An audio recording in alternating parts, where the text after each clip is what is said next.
All right, bro, we're on. All right, there we go. Bro, I'm going to lie to you. I'm super excited about this one. I get to finally pick your brain on stuff. All right, there we go, man. So it's not too much to pick, but let's see what happens. Salud. Salud, brother. Thank you for the invitation. No, thank you. Thank you for having me at your office, bro. Oh, thank you.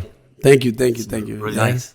Appreciate it. So, bro, tell everybody that for some weird reason wouldn't know who you are, and what you do today, right now. Well, my name is David Diaz. I'm formerly a world champion, 1996 U.S. Olympian, and now we're the proud owner of Main Event Real Estate Group. Okay. We have about 13 to 12 agents in the office now. Majority of them are girls, to be honest with you. Yeah. You know, my wife is a recruiting machine, and she's picked out, and it just so happens been nothing but girls. But as of late, like I think we picked up like about 3 guys. Yeah. So now we're 4. We're trying to catch up. Yeah. Before we even start, do you think it's because so are like guys intimidated by you, bro? Like just like I don't think. I don't think. No. There's no need. No. I just think it's one of those things that they talk to my wife, and it just so happened that it has been girls that have been that are liar. Yeah, exactly. There's no need to intimidation, man. Well, no, you're a super humble and nice guy. That's what I'm saying. Real estate's such a it's becoming like a little passion in how it grows on you and how you feel good when you help somebody purchase a home or sell their home that they've been trying to get rid of, or something of that matter where they're cashing in big on an investment they did. Right. You know, it's really part, and now it's going to sound like a little cliche, but it's a main event type of thing in their lives. So, and for them to allow us to be part of it, of that special moment, it's pretty awesome. Yeah. So let's start from the beginning, bro. Where were you born? Like, where were you born? Oh, I was born on the north side of Chicago. Yeah. I was born on the north side, Irving Park and Sheridan Road, close to Uptown over there. That's what they call it now. Yeah. My parents immigrated here. My dad immigrated here to Chicago around 72, 73. And a couple of years later, my mother came, and in 76, this bundle of joy came out. Where are your parents from? They're from Mexico? Yeah, from Mexico. Yeah. Mexico. I lost my mom about 5 years ago. My dad's still alive and well and kicking. He's 87 years old, going to be 88. Yeah. And they're from the Guerrero. Oh, from Guerrero. Yeah, we're from the state of Guerrero. Un pueblito bien chiquito que se llama Acatlán del Río. Actually, that's where my mother's from. Okay. And because I never been to my dad's pueblo. Because, I don't think it even exists anymore. Oh, wow. That's how small it was? Yeah, that's how small it was. And he became part of that village when he married my mom. So, and it's a very small village in Guerrero, La Tierra Caliente. Yeah. So we literally have to take a bus from Iguala to Balsas, Rio Balsas. And Rio Balsas, we take a lanchita.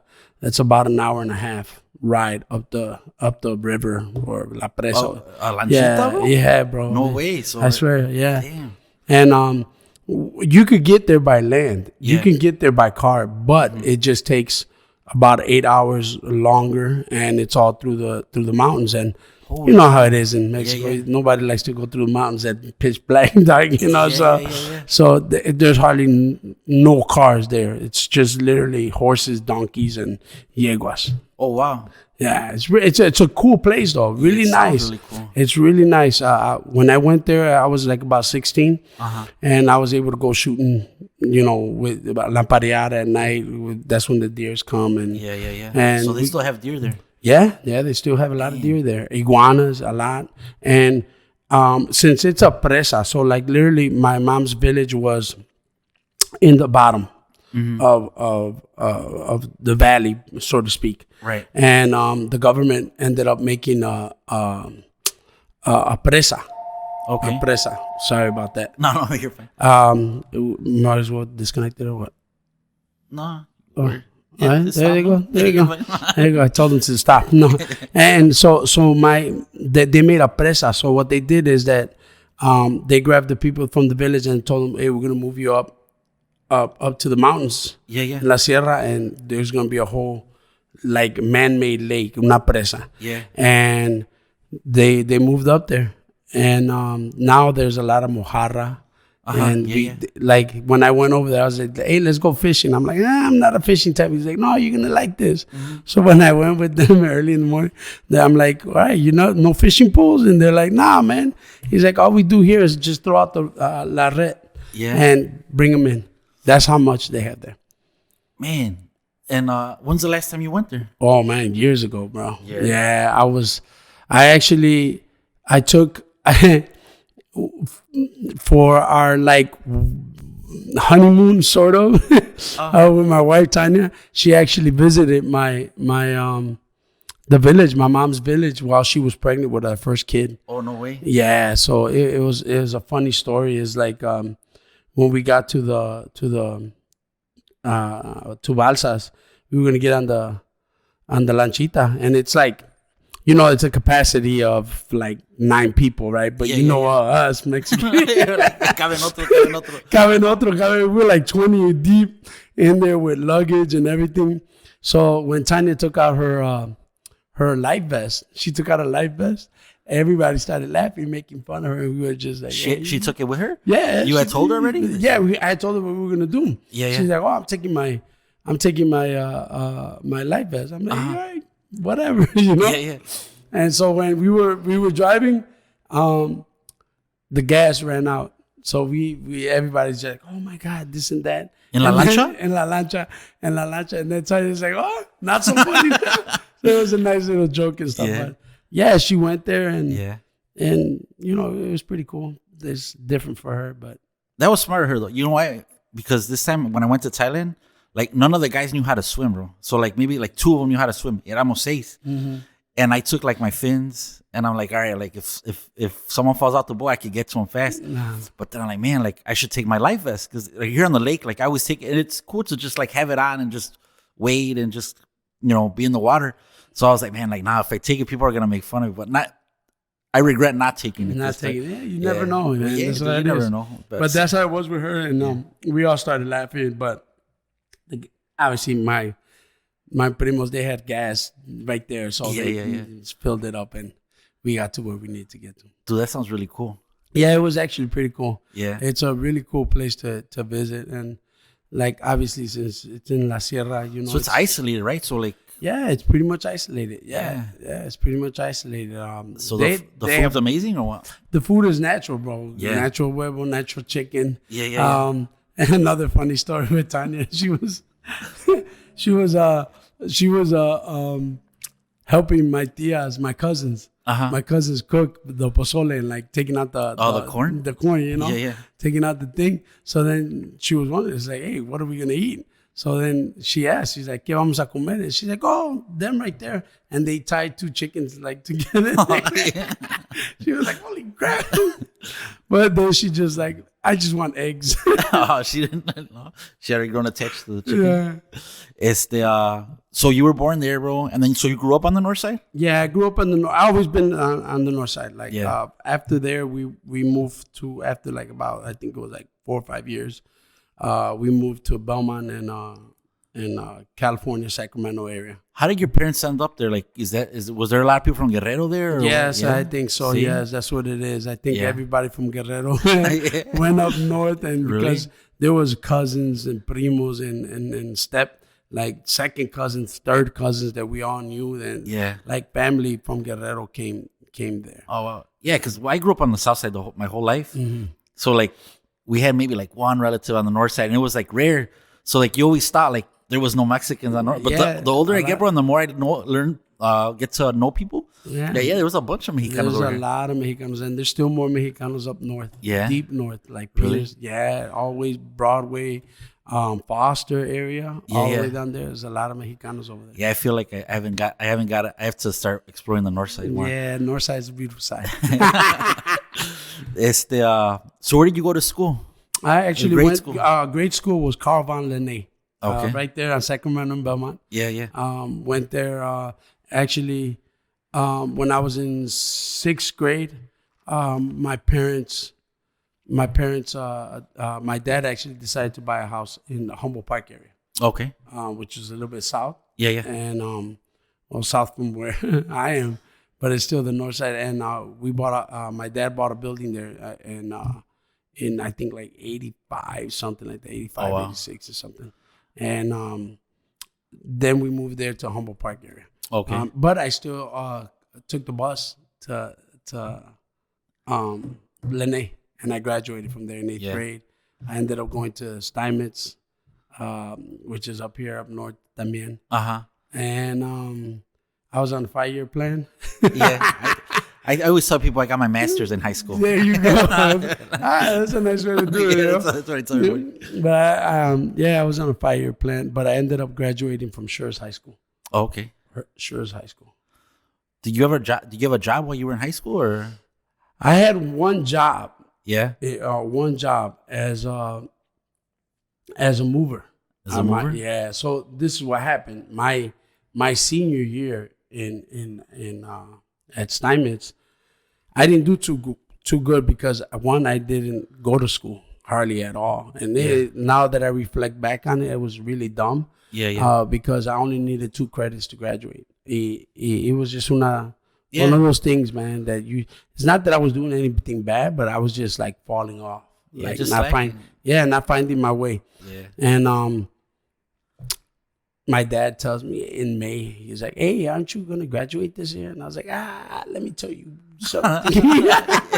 Let me tell you about that. Yeah. And so I told him, I got kicked out or whatever. He's like, all right, cool, no worries. You got kicked out of school? Yeah, well, truancy. Oh, okay, yeah. For truancy after so many days. I had her name was Miss Levikas. She was an English teacher. And she would always reinstate me. She liked me and stuff like that. And so after like the 6th time, she's like, David, I'm not going to be able to reinstate you. And I made. So I was like, don't worry about it. I'll just sign up next year. And they didn't send a letter home to your parents or anything like that? You intercept them, bro. Yeah. Come on, man. My hardworking Mexicans, my parents don't get home till like about 5 o'clock. Mail comes in. I'm ready. Gotta go.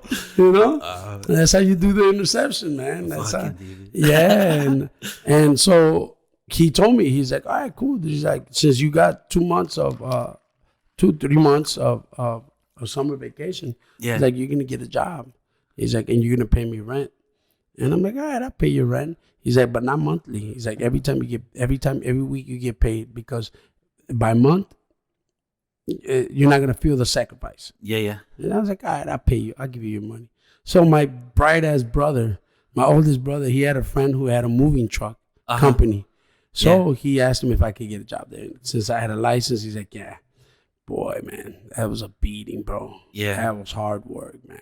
That was hard work. And at that time, I wasn't even boxing. Right. Because I did a lot of boxing when I was young. Mm-hmm. And in that time, I fell off a little bit from boxing because of not going to school and stuff like that. I had lost tournaments that I shouldn't have lost. But because of doing stuff like that, you end up finding out that, How old were you at that time, man? I was about 17.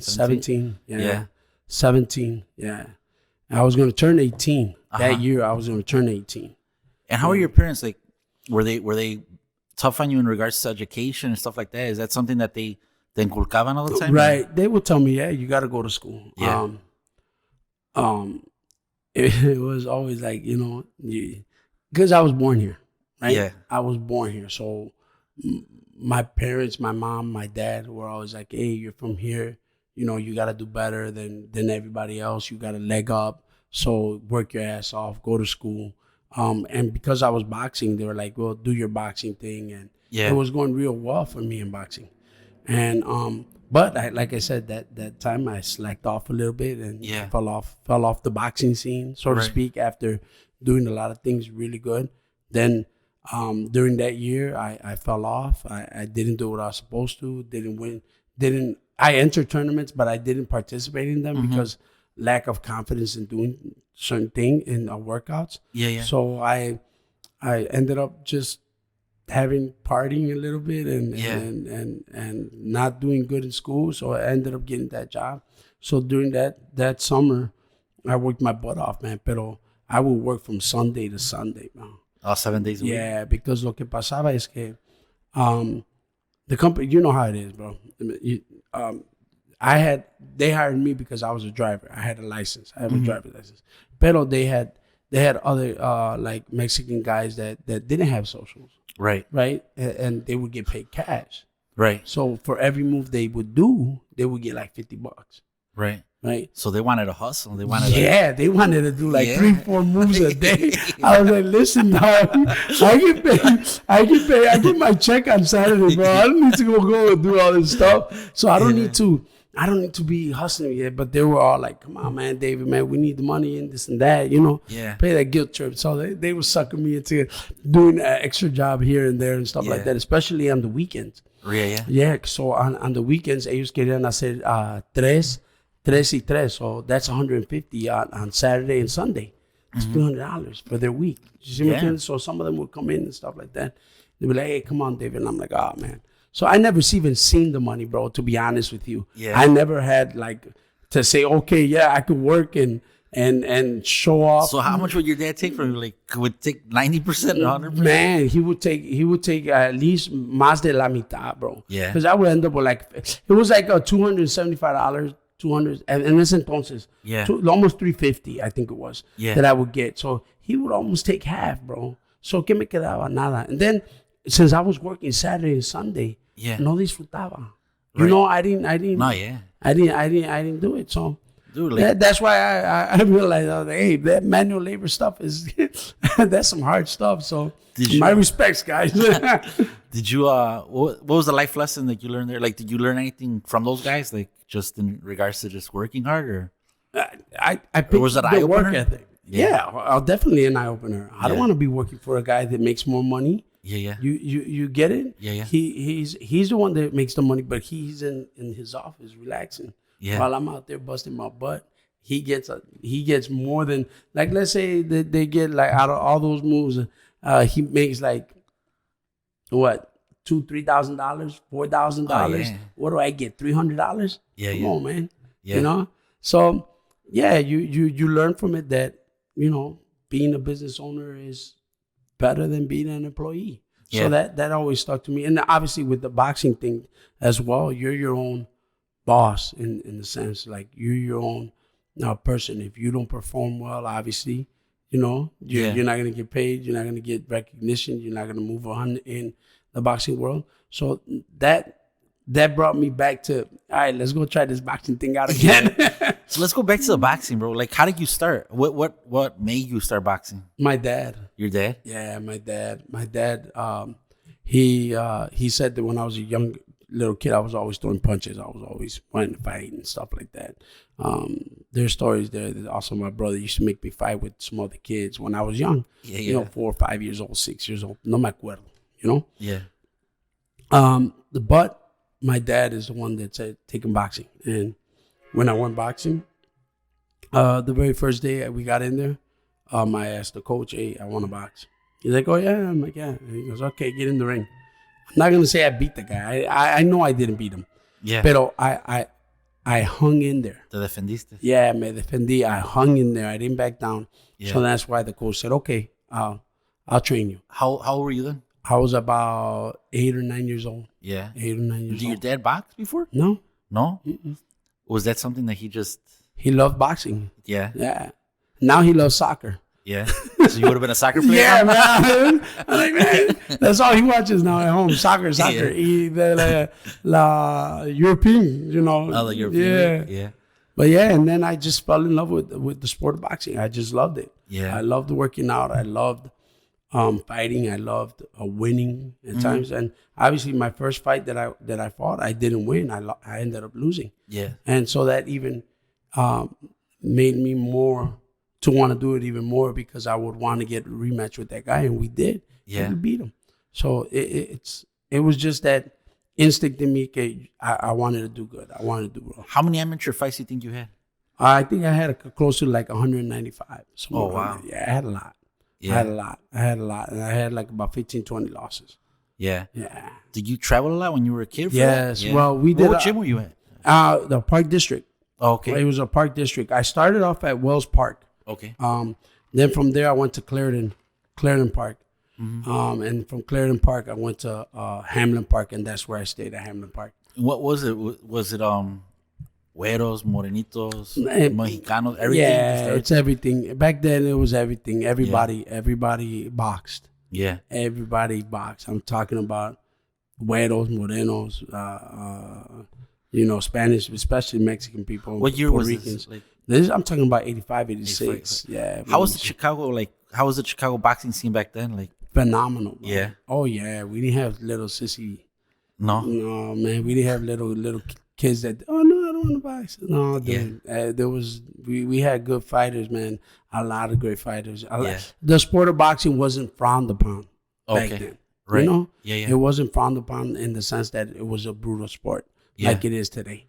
And that's what I think it is lacking a little bit in our kids that are growing up, because they don't have like hard work ethic anymore. So everything's all computerized. Everything's all at their fingertips, knowledge and stuff like that. So, do you think too that maybe back then it's still Chicago's still blue collar city, but back then it was more like it was a harder city to live in. You know what I mean? Like it was more in regards tough to just tough for people. Well, maybe a lot of first generation. Yeah, you know what I mean? Where the parents, they were just tough people coming from other countries. Yes, coming from other countries and trying to raise people and kids the right way and trying to put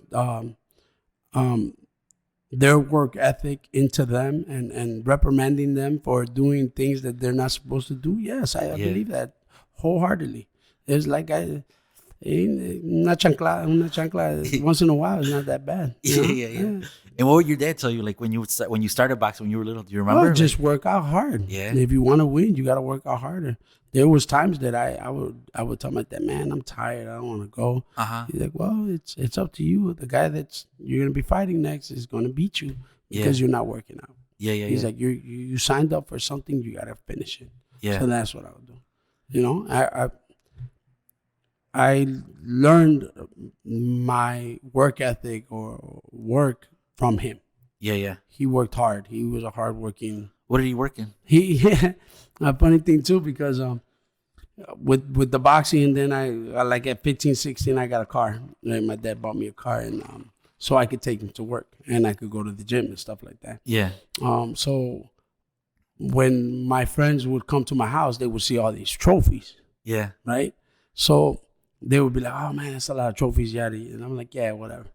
So there's times in my high school, those same friends, we went to go pick up my dad one time. They're like, "Hey, Dave, where does your dad work?" I'm like, "Oh, he works at a trophy company." They're like, "Oh, no wonder you got all those trophies, man. You didn't fight, you didn't win nothing." I would fight with them all the time about that, but it was funny. But yeah, he worked out. He actually they did Oscars. They did the Oscars. Oh wow! Yeah, for the Academy Awards. Yeah, that's where he worked at. Oh wow! Yeah, because they do. They make them here in Chicago, right? Yes, they do. Yes, they do. Nice. Had a couple of them at home. Nah, I'm joking. I'm joking. Stop it. So Grammys too. No. So after high school, like, so what happened? So you were boxing out, since you were a teenager and all through all those years, you did good in your tournaments then and all that. Yeah. I did good. In Chicago, I won like 5 times Chicago Park District. For the Golden Gloves, I had won 4 times in a row. Oh wow! 4 times Chicago Golden Glove champion. In the Nationals, I won it 3 years in a row. The only year I did not win was that year that I did not go to the tournament because I had to work. Oh wow! Yeah, or else I think I would have won it. Yeah, that was my tournament. I love the Chicago Golden Gloves National Tournament. It was beautiful. I ended up the only guy that's ever beat me twice. His name is Arturo Ramos. Arturo Ramos. Yeah, he beat me in the Nationals one time. He beat me twice in the Nationals. One was when I was like about 14 years old. Yeah. And the next time was when I was like about 18. Yeah. 18 years old. Was he the same age as you, or? Yeah, pretty much same age. Yeah. Did he ever become a pro, or? No, he fought a little bit. I think I have him as friend on Facebook. Yeah. So Barturo, he's a really nice guy. And he was a Marine. I believe he was a Marine, and he fought a little bit pro. And I think right now he has a boxing gym. So we're friends on Facebook. Okay. Yeah. Cool. So after high school, so you went back to high school, right? Yeah. Well, so then that happened. So then during that conversation that I was having with my dad told me, he goes, when he was telling me to get a job, after that, he goes, and if you want to go back to high school the following year, you can go ahead and I'll support you and I'll do whatever. He's like, but you're going to have to find somebody else to go sign you up because we're not going to miss a day of work for you to mess up again. So I'm like, all right, cool. Yeah, I didn't think nothing of it. I thought I was going to work for the rest of my life. So yeah. But then once that summer was getting close and signing up again was coming, I didn't want to go back to Steinmetz. I just didn't. I don't think they would have accepted me anyway because of all those truancies. Yeah. So I ended up going to Schurz High School. Okay. So I went in there and I talked to Dr. Bender, which was the principal at that time. And I told her, I was like, hey, listen, I want to see if I could come into school. She's like, bring me your transcripts. And I had them. She's like, oh, my God, you missed a lot of days. I was like, yeah, but it was nothing bad. How were your grades? They were decent. They were decent? I was like a BC student. Okay. Yeah. So and she's like, okay, you only need two credits to graduate. It's not bad. I'm like, so why? She's like, oh, why'd you get kicked out? I told her it's just truancy. She's like, all right, well, I'm gonna sign you back in, but if just bring your parents so they can sign you in. I was like, I have another problem right there. I told her, I was like, listen, I gave her the whole explanation. I messed up at school. My dad made me work, but he told me if I wanted to come back to school to find somebody else to write me in because he wasn't going to miss a day of work. Mm-hmm. And she's like, smart man. And she's like, I'm going to sign you up. I'm going to get you in here. She's like, but if you mess up once, you're out of here. Oh, wow. I'm like, all right, cool, no problem. No le di problema. I didn't give her no problem because I wasn't a trouble student. I wasn't that. So what happened is that following like the next two months, September, October, in November, one of our coaches here, because this was now Olympic year to try to make the Olympic team. And so you had started boxing again? Yeah, I already started back boxing again and stuff like that. So this was going to be Olympic year to try to get into the Olympics. So I went and I talked to her because one of our coaches, his name was Tom O'Shea from Chicago. Great guy. Had the Northwestern Settlement House by Wells Wells High School. He was I think a gym teacher there. And he was training another guy by the name of Nate Jones, who's my Olympic teammate coming out of Chicago. He was training him at Loyola University, but they were training at 10 a.m. in the morning. Oh. Yeah, because he wasn't, he wasn't in school, so he was just trying to get on the Olympic team, so he was working out like pros do. Yeah. So O'Shea told me, he's like, hey, I'll train you if you want to get here, but we get here at 10 a.m. I'm like, man, I'm in school. I got 7 periods. I'm like, he's like, try, see what happens. So I went back and I talked to Dr. Bender and I told her, I was like, hey, listen, I want to make the Olympic teams. They're training at 10 a.m. She's like, how's your grades? I'm like, I'm doing good. 2 months. I'm doing good. I'm coming to all the classes. And she looked at it and she seen that I only needed 2 credits to graduate. So she gave me first and second period and I was out by division the day. So I was able to go and straight from my division, I would leave, go work out, run and do what I had to do, train, come back home, rest, and then go back to work out at 3-4 o'clock in the afternoon. Oh, wow. Yeah, to try to make, yeah. So everybody in high school knew you used to box, or was it a secret? Or No. I had people who knew that I boxed, stuff like that. Never had issues. Never had anybody. No, never. No. I was always, I could say I was around guys that were bad, pero it wasn't an issue. It was never an issue. Never an issue. In school or anywhere else. Yeah. Never an issue about me boxing or anything like that. And what did the teachers say, like when you were trying out for the Olympics and stuff like that? They were happy for me. Yeah. They were happy for me. Yeah, I actually got my picture up at Schurz High School as alumni and stuff like that. So it was pretty cool. Yeah. Yeah, man. So you trained, and then it's the So how does it work to get to the Olympics? Like, do you have to fight or? Yeah, there's a lot of tournaments. So So when you fight, there's this how it was when I went to the Olympics. There was 8 spots to get into the tournament. So it was the first, second guy. Then it was the armed forces champion. So Army, Marines, Navy, and Air Force would all have their tournament. So you have to belong to one of those armed forces to represent. Yeah. And then there's the Eastern trials, the Western trials.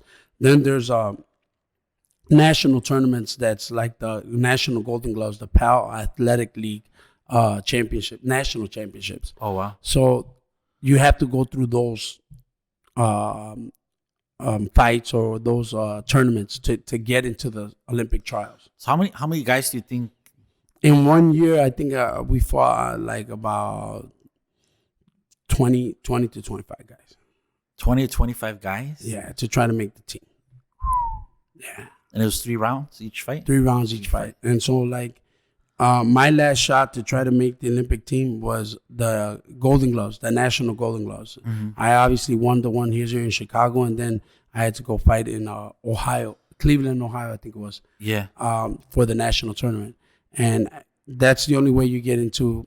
That was the last spot to get to the Olympic trials. Yeah. So we ended up winning the national tournament and getting our spot in the Olympic trials, which were held in Oakland, California.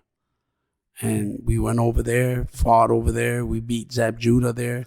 Then we fought him again in Augusta, Georgia, like a month and a half later, and we beat him again to make the Olympic team, and I was an Olympian. So you beat Zab Judah twice?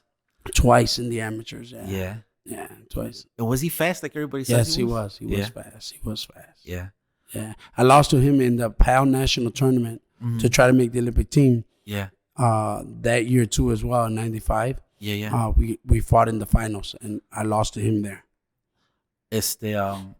Like at that time, was there a lot of people like making noise like in regards to the boxers? Like was there boxers that Fernando Vargas, Floyd Mayweather was my teammate, Antonio Tarver was my teammate. And these are guys that were fighting. Hector Camacho Jr. was on my weight. Larry Nicholson, otra vez Zab Judah. There was a couple of other fighters that were making noise at that time. Yeah. But we came out on top, man. Yeah. Yeah. Out of all those guys, not like to put you out there like that. Who do you think was the toughest guy out of all that squad of fighters that you would say like, man, like Arturo Ramos, bro? Yeah. I didn't get to meet him in the trials. We didn't fight. No. Yeah, no. Arturo, because he beat me twice. Was he just a hard puncher? He was just very similar fighters. Yeah. He was a softball. I was a softball. And we were just similar to each other, like mirror. Yeah. And that's what O'Shea told me. He's like, man, it was like hard to distinguish which one was you because you guys both fought the same. Like they say, go forward, styles, make fights. And his style to mine were the same. So how was it going to the Olympics? Like, was that like, so you used to travel a lot for the boxing, no? Right, yeah. So how was that leaving Chicago and going to all these different parts of like the United States and meeting it was different awesome. people? Yeah, it was great. It was good. I loved it. I liked going to training camps. We would go to training camps all over Michigan, Portland, Oregon, Camp Lejeune. We would stay at the Marine base. We would go to Texas, California, Florida. We would go all over. Was it ever a culture shock like to you? Nah. Like culture shock in the sense of you knew when you were in certain situations, certain places that you were not wanted, you would know. You know, you would know. But did it faze me? Nah, it is what it is. You don't like me, I'm not gonna see you that long, so I'll be out. So I'm okay. Yeah.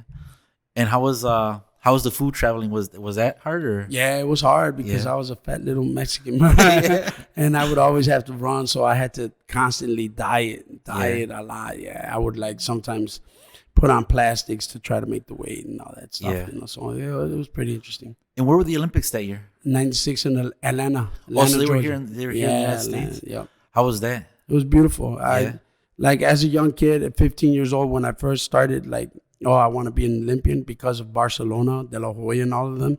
I was like, man, it'll be awesome to find it somewhere else, fight in another country. But again, as a young kid, you think about you. You just want you want to feel great. You want to experience the whole thing. Yeah. But like as I grow up older and I become a father and then I my life, how it ended up being. Yeah. I am blessed that it was here in the United States because at that time my parents were not legal, Yeah. So if I would have flown to Barcelona or somewhere else, they wouldn't have been able to come. So my mother was able to see me, my dad, family and friends, everybody was able to see me. Yeah. Even my brother who while I was in the Olympic training facility for the families, he came in, he grabbed me and he hugged me. He was like, man, thank you so much. I'm like, for what?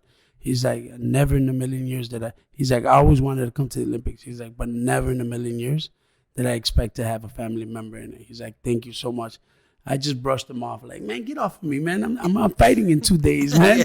Don't give me mushy and stuff like that. Yeah. But I kind of wish I would have reacted different.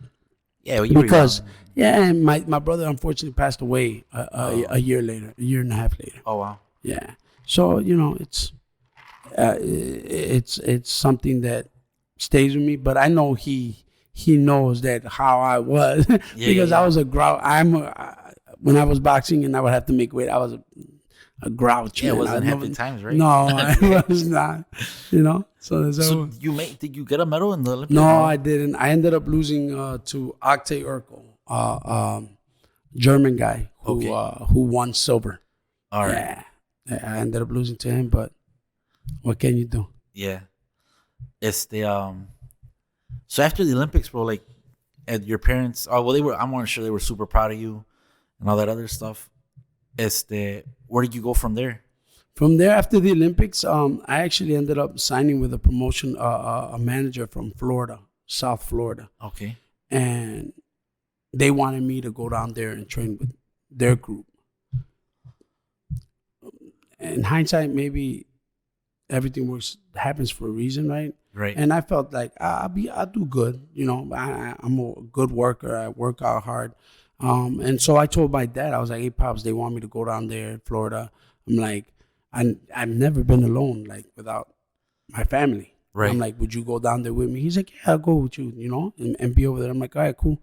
So we get down there and get my spot. And then my dad comes down, and it's like in heat, like torture. Like, and I told my dad, hey, Pops, when you get home, get over here, bring short sleeve shirts.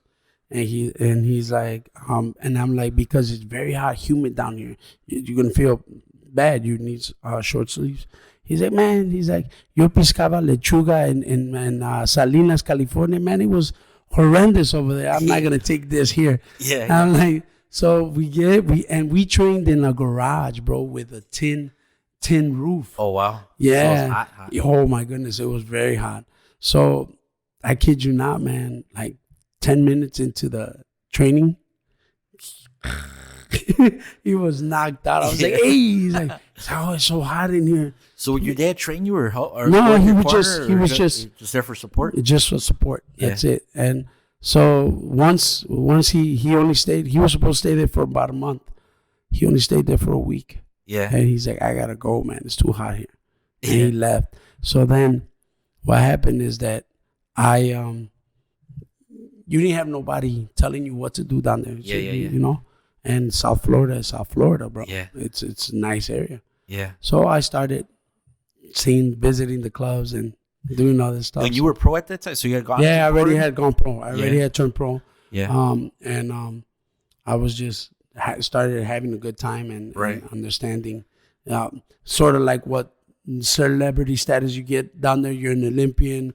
You signed with a good promoter. No, not only a good promoter, but good managers, because they really did very well in South Florida. They were construction people that had a branch for boxing, professional athletes. Oh, wow. Yeah, so they were doing good. And, you know, you find out, man, then the fights start getting harder because you're not training right and you're not eating right and you got to lose more weight. So we ended up being down there for about 1.5 years.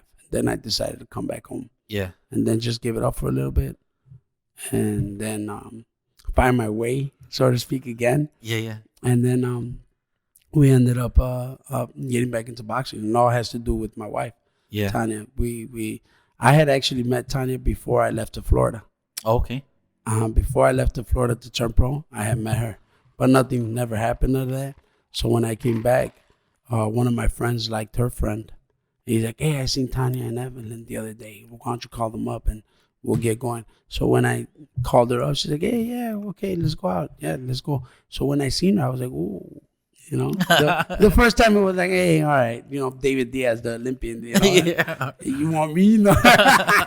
The second time it was like, oh, wow, you know. So it was a different vibe, different state of mind, and good things happen. So do you I wanted to ask you, so like my brother was boxing for a little bit, and they used to say that like the Texas fighters, the California fighters, the guys that come from all the hot places, that they were just better fighters because they train year round or it's nicer weather, stuff like that. Do you think Chicago, the boxers here, get affected by that a little bit? They shouldn't. They shouldn't? No, they shouldn't. Yeah. I did it. Yeah. Yeah. But this is the thing. The thing with the Chicago fighters is that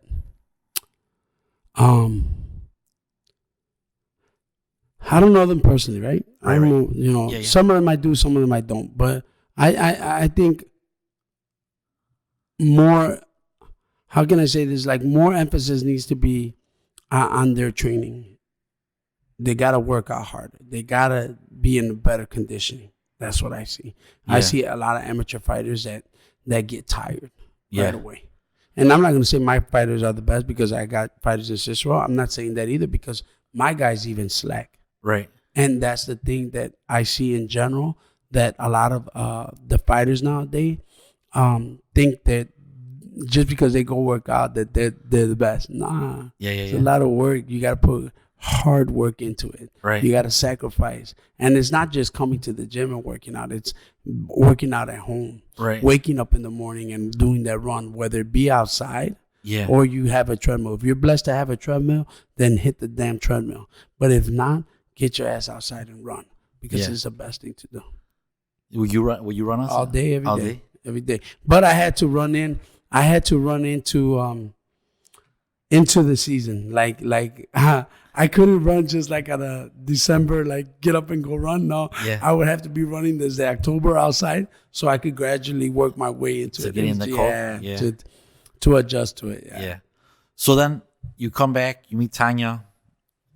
Does she tell you to get into back into boxing, or you just decide? In a sense, it was more of we would watch fights together with the family. My family would watch fights, so I would see Fernando Vargas on TV, Antonio Tarver, Floyd Mayweather, and I would always tell her, "Yeah, I know those guys. They're my Olympic teammates. I know them. I've been with them." Yeah. So she would always, all the time, she said, "Man, it sounds like you miss it. It sounds like you miss it. Why don't you go back to the gym?" And were you working at that time, or just chilling, living off of whatever I had left, man? Yeah. And I started going back to the gym to Windy City Boxing Club up on the south side. In Cicero? On Ogden and Costner. Yeah, it's Chicago right there, right? Yeah, that's still Chicago. Yeah, I remember the building. Yeah, and I went there and they were like, "Hey, Dave, what's up? How you been?" This and that. And so I'm like, "I'm just going to work out." And it just felt great. Yeah. Getting back in there, hitting the bag, shadow boxing, jumping ropes, push-ups. And that Sam Colonna, who's still coaching now, said, "Dave, you should go home. Go home so that they can come back and keep on going. And I did. I ended up going back, and then I ended up meeting Mr. Strickland, Jim Strickland, who became my manager and took me to a world title and stuff like that. And we just hit it off. The guy was phenomenal, awesome person, and you know, he saved my career. He helped me get a championship. Yeah. He helped me fight for the championship, man. He helped me win it. He helped me. Who did you beat for the championship? I ended up beating for the championship. We fought Jose Armando Santa Cruz. He was the interim champion because Joel Casamayor, who at the time I remember was a champion, he didn't want to fight. I think Jose Armando Santa Cruz because money so the WBC stripped him and gave the belt to Santa Cruz, or Santa Cruz fought somebody for it. Yeah. So then afterwards, we got the call that, hey, Santa Cruz is looking for a fight. Your name was brought up. Yeah. Do you want to fight? I was like, yeah. And I was actually in Florida with my friend Larry, my wife, and his wife. And we were drinking. And the night before, we were just drinking and having a good time. Yeah. And we were actually drinking in the pool. And when I get that call, and I'm like, hey, we got a call that should we take the fight with Santa Cruz? It's in 2 months. And yeah, everybody's like, yeah, go. So we got to stop drinking right then and there. We stopped drinking and started working out, started running, doing everything to get that fight and be able to win it. Yeah. And we won it in dramatic fashion, 9th round knockout. Yeah. My trainer at that time was Jim Strickland and Mike Garcia. And at that time, Mikey Garcia from Mike? No, not the. No. This is Mike Garcia from Chicago. Oh, okay. Yeah.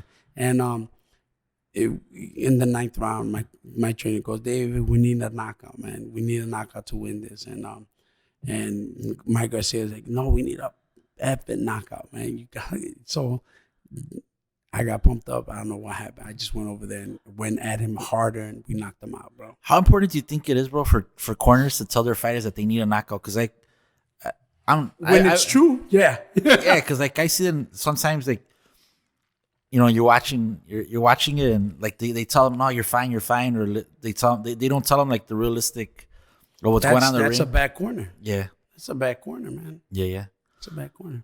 So, bro, I always want to ask you, what happened with Morales? Because he was talking shit at the press conference, right? Yeah. So what happened? Why? Because he was a sore loser, yes or no? Yes, obviously, yes, he was. A mí no me cayó bien, bro. After I think Barrera beat him once, and then it was after the thing. I think it was Barrera's dad was standing next to him, and Morales got mad at him and threw the water at the dad. Or, I don't know what the hell happened. But then I saw your press conference, and I was like, so it was pretty much the same thing. The dad and him were saying that it was a dirty fight, that there was politics, that we bought the judges, that they went with me, and I'm like, dude, the judges, they're flown from out of state. Yeah. I was like, if anybody has legitimacy in this damn game, is you. Yeah. Your name carries more weight than I do. Yeah. Right? You know what I'm saying? Yeah. So if anything, if there would be favoritism, I would assume it would be towards you because you're the more name, the guy that's trying to get 4th title, of his career. I was like, I'm a guy for I told him the problem here is that you have forgotten what it is to go for it all, to fucking fight for your last breath, to try to go and win it all. Yeah. I'm like, you have forgotten that, and that's why you feel that you got gypped, but that's not what it is. What it is that I had more to win than you. Yeah. So that's why I went after you. So he started saying something. I'm like, man, listen, dude, if you want to go right now, we could go right now. Yeah. Just let's do it right now. And then everybody was more like, yeah, relax, take it easy. That's how it was. Yeah, I remember that one. That's how it was. So what was your when you said you know what, I'm gonna stop boxing and I'm gonna start doing real estate or before that or so what happened is that after my Pacquiao fight, because it's a very important fight. I lost my title to Pacquiao, and then I ended up fighting again against Humberto Soto for another title. But then at that time, I felt like I was done. I felt I was getting old. Yeah. But we ended up fighting another time, and we got a a fight where it took longer for me than what it should have, right? And but I still said, okay, you know what? Let's continue fighting. Yeah. So the guy's named Hank Lundy. At that time, he was one of the hottest prospects coming up in boxing. So a lot of people were like, Dave, you shouldn't take that. I'm like, man, you know what? Let's just take it, see what happens. If I win, beautiful. If I don't, oh well. Then Yeah. It is what it is. It's time to go. And we were winning the fight. We were knocking. I had dropped him, and I believe it was the first round, and we had him in the corner. He ended up cutting me in the eye after the third round, and I couldn't see. So in the sixth round, he put me out. Yeah. Of my misery. And it is what it is, I mean, yeah. Like I tell everybody, it's part of the business, part of the sport, part of the process. Yeah. You're either gonna win, lose, or get knocked out. Plain and simple. Yeah. Every once in a while you get disqualified, but that's yeah. But I still think that's a cop out, Yeah. when you get disqualified. But that's when I knew it was done for me. I was in the dressing room and I was like, man, I was thinking to myself, man, I'm gonna go fight him. I'm gonna fight. I'm gonna get a rematch, and I'm gonna fight him, and I'm gonna fight him in his hometown, and I'm gonna beat his ass. Yeah. I'm gonna beat his ass, and then I'm like, all right, now we gotta go work out on Monday.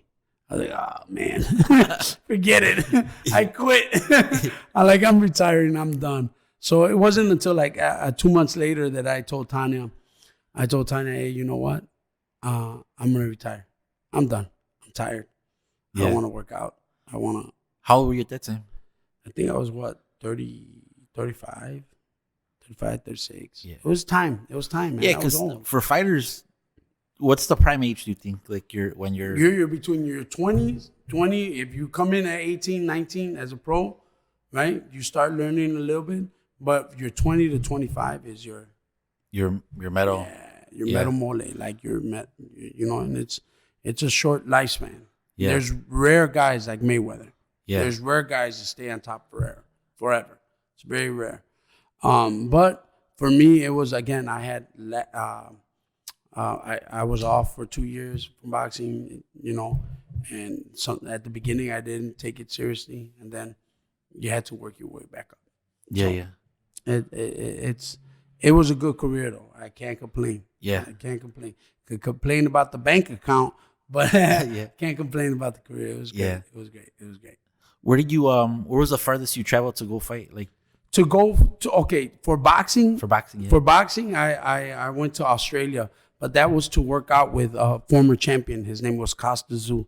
Okay. The Russian Australian. He was a monster, bro. Yeah. And I went all the way to Australia. I was there for 4 weeks training. Sparring partner? Sparring partner, yeah. Sparring partner. And it was beautiful. Australia is a beautiful country. I actually have a friend. His name is Ruben Kennedy. He a good friend still. Message each other, talk to each other through Facebook and stuff like that. But he's a good guy. So after boxing, bro, what did you do? After boxing for a while, I didn't know what I was gonna do, bro. Really? I was, you know how it is. It's like for an athlete, that's all you know what to do. All that's it that you've ever done. Yeah. Did I ever think about going and getting a job? No. I didn't know what I was gonna do. I knew boxing had done a lot of things for me, but I didn't know what I was gonna do. I mean, I was blessed that the Cicero mayor called me up one day and he's like, "Hey, Dave, I wanna open up a boxing gym, a boxing program, and I want you to help me run it." Who was the mayor at that time? Larry Dominic. Oh, Larry Dominic. Right? Larry Dominic, yeah. And he called me up, and I'm like, sure. I was like, yeah. And at that time too, I was getting offers to open up a park district boxing program here in Chicago for the Park District. Yeah. But the benefits and the way Larry was with me during my boxing career, he really supported me, man. Yeah. He would come to all my fights. Really? He would come to all the fights there because majority of them were in Cicero Stadium. Oh, okay. Yeah, so he would go over there a lot, and he supported me a lot. And I was like, yeah, man, let's try it. Let's see what happens. And so far, God bless, we've been there for the last 6 years, bro. Oh wow. 6 years in the boxing, having the boxing program. We have our first Golden Glove champion last year. Like he was a novice, but we've had a lot of kids that have fought and won. Yeah. So yeah, it's going pretty good. How important do you think boxing is for kids in certain neighborhoods where they're tough neighborhoods and? Well, I mean, it's an outlet. It's an outlet to do something other than just hanging out with your friends and your kids. Yeah. And being out in the streets. We have them work out every day, Monday through Friday. So you have somewhere to go, somewhere to do, what to do. So it's a good thing for them to be involved in it. There's kids that come that are in other sports that are in the soccer, because soccer is real big in Cicero, right? Yeah. So there's a lot of kids that come in there and they're like, oh, we're soccer players, but we want to get. I'm like, yeah, come on. Do they know who you are, bro? Like, yeah, some of them do. Some of them do. Not a lot of them. No. Again, we were talking big generation gap. Bro. Yeah. So the parents do. Yeah. The parents do. So it helps out, and we get a bunch of kids that come in there, girls as well, that come in there and box and take advantage of it. And it's a great sport because it helps you. It helps you be a little stronger, be a little bit tougher in the sense of when you're working like on something or working for something. Right. You're not gonna give up. You can always lean back and be like, hey man, my coach made me do 150 push-ups, 250 burpees. You know, so I can do this math. I can do this work. Yeah. I can do this. Yeah, it's just confidence. It's just a confidence booster. So yeah. I think it's good for everybody.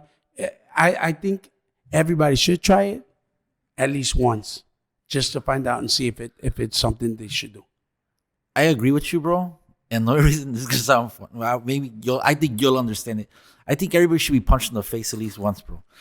Because there's a lot of guys out here that think they're really tough. And like, so te digo, my brother and them used to box or whatever. I'm waiting on. I'm like, I'll box with these little kids or whatever, bro. And my brother knocked me out. Like, oh, bro, he said brotherly love, bro. He knocked me out. Well, I took it easy down, but I shouldn't have taken it easy up. And yeah, like it was like, I was like, yeah, like, you know, it just went like that. I was like, yeah, yeah. So I was like, man, but yeah, dude, like unless you've ever gotten punched in the face by someone that knows how to throw a punch, you're gonna know. You don't want to pick fights with people because you never know what could happen. You know what I mean? Well, and nowadays that's what it is, man. It's just a lot of these kids are picking up guns instead of just taking an ass whooping. Yeah, it's what it is, man. Yeah. But again, it goes back to the mothers, the fathers. Yeah. Oh, my baby, don't get him hurt.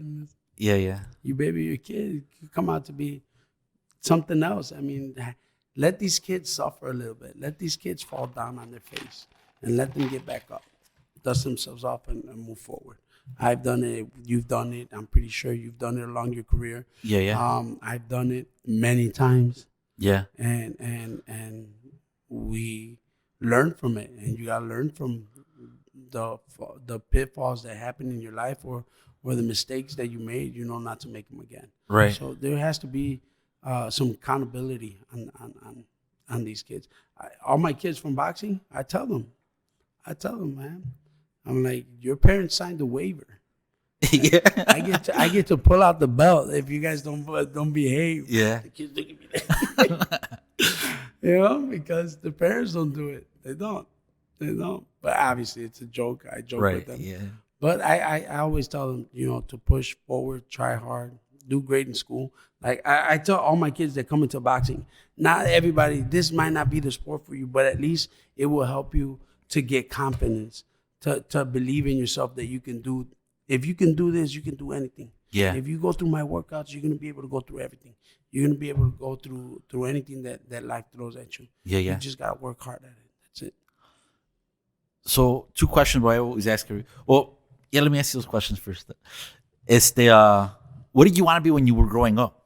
You always wanted to be a boxer? There was times where I didn't know, bro. No? I didn't know. I was just going with the flow, like, of what I was doing. Yeah. Paramedic, police officer, stuff like that.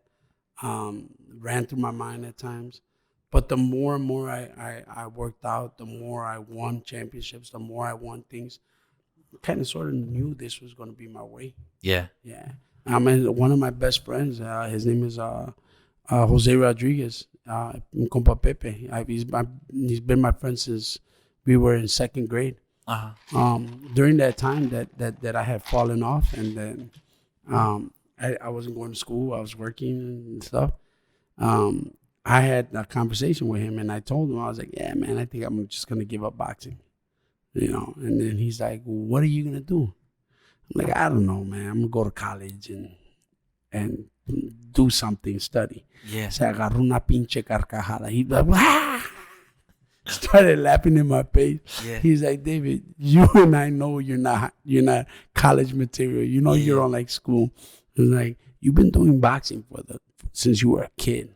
Yeah. He's like, try it all the way, go for broke and see what happens.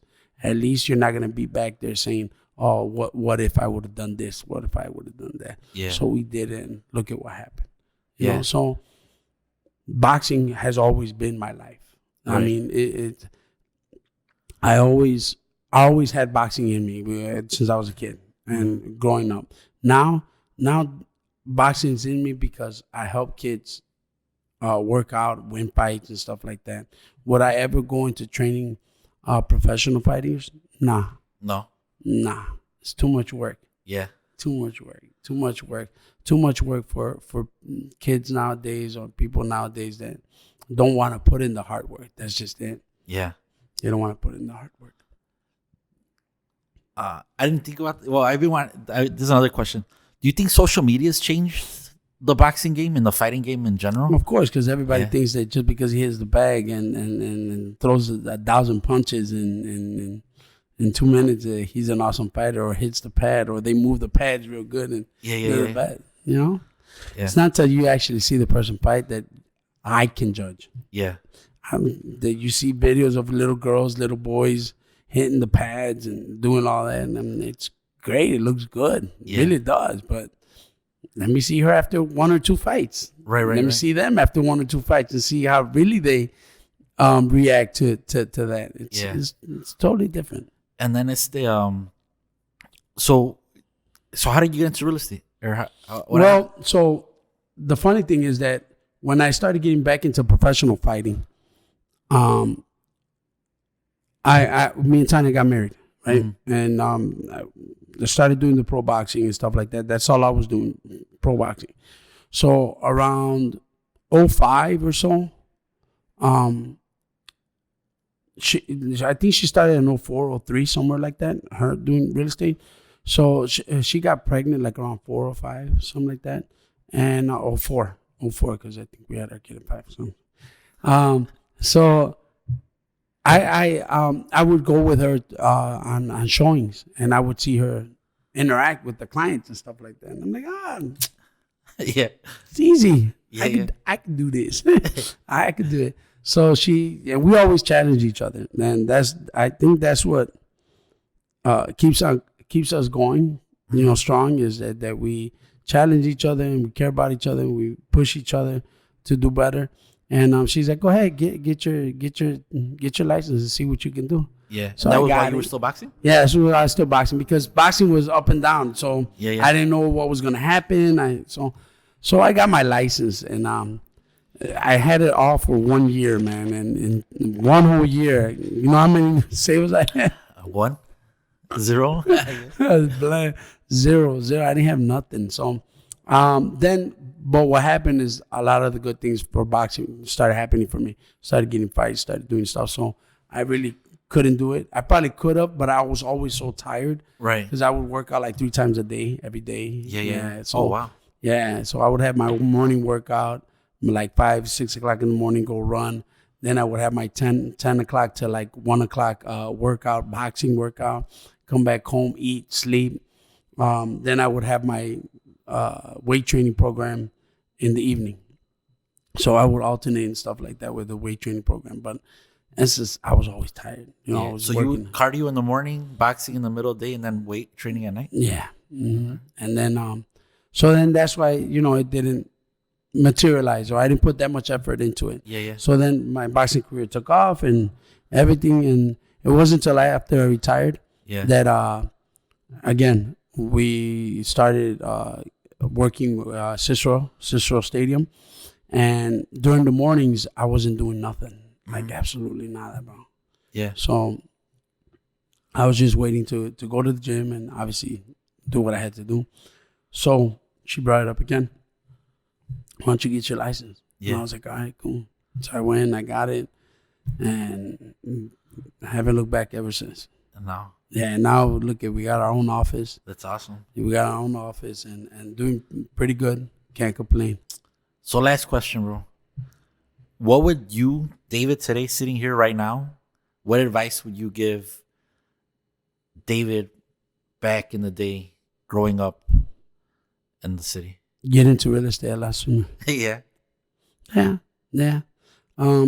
This is a great business. It's a great business. You'll be able to do a lot if you put your eggs in a row, and do everything the right way, and you'll be able to do a lot for yourself, a lot for others, in this industry. Yeah. And it all depends on you, on how you work. Like anybody can look at anybody and say, "Oh my God, look at, he does this deals and stuff like that all the time," but it takes time. It's not gonna happen overnight. Right. And if it does happen overnight, it might be short lived, right? Yeah. So you gotta be consistent on what you're doing. You gotta work your butt off. Always be on the clock, because with real estate you can't be off the clock at all. Yeah. Because if you do, somebody else will. Yeah. will take that. Yeah. So it's constantly working on yourself, evolving. Servicing is going to be the key thing that I leave for people that are getting into real estate. Service the people. Let them know you really care and that you really have the best interest at heart, and your business will be good. Awesome. Bro, thank you. I appreciate the time you gave me. I know you're super busy with everything. Can't say anything else, bro. Thank you. No, Gracias, thank bro. you. Salud. Thank you. Salud. Awesome Salud. story, Thank you. bro. Thank you. Appreciate it.